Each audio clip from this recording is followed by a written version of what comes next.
Recorded Books presents The Queen's Cook by Tessa Afshar, narrated by Rachel Botchan and Jonathan Todd Ross. From the Secret Scrolls of Esther. She, who was once great among the nations, now sits alone like a widow. Once the queen of all the earth, she is now a slave. Lamentations 1, verse 1, NLT. The 25th year of King Artaxerxes' rule. Let me tell you a secret. Being queen will break your heart. Young women weave sweet fantasies of bejeweled crowns and magnificent honors when they dream of a title. How little they understand the weight of that crown, or the cost of true honor. They look upon me now and see an old woman whose ordinary life holds little to recommend it to the young. They have no notion that once I sat upon the throne they long for. The king's scepter lifted to welcome me, and 100 backs bent low when I walked past. They do not know who I am, and that is as I like it. I have not survived this long without learning a trick or two. The palace goes on as ever, its courtiers blustering, servants scurrying, scribes administering, wives and concubines scheming, armies marching.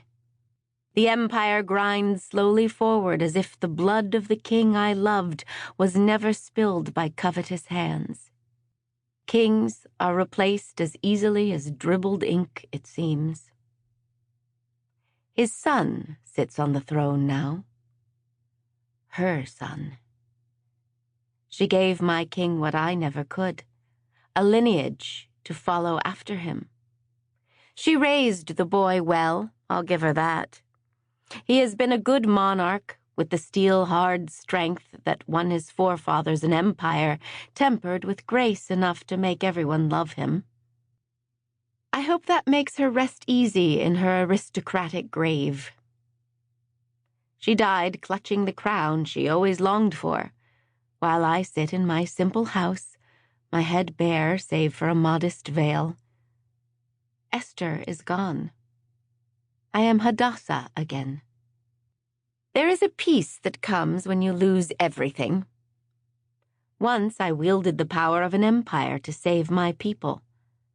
That knowledge is my crown, the throne I sit upon when my losses haunt me. I survived the sharp edge of palace intrigue long enough to complete the hard tasks that God laid before me. And somehow, on that arduous journey, I made a handful of true friends. You might even say I changed a few lives. Chapter 1. Roxannah. From Psalm 32, verse 7. You are a hiding place for me. You preserve me from trouble.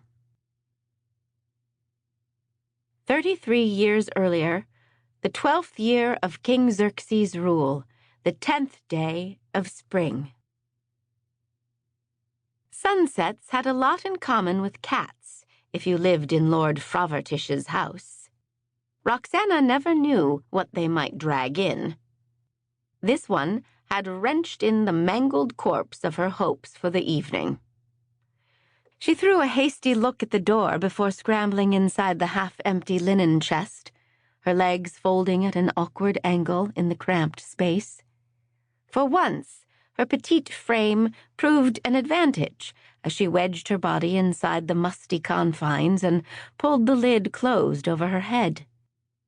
At 23, she had long since passed the age of playing hide-and-seek, but finding a place of concealment tonight was no childish game.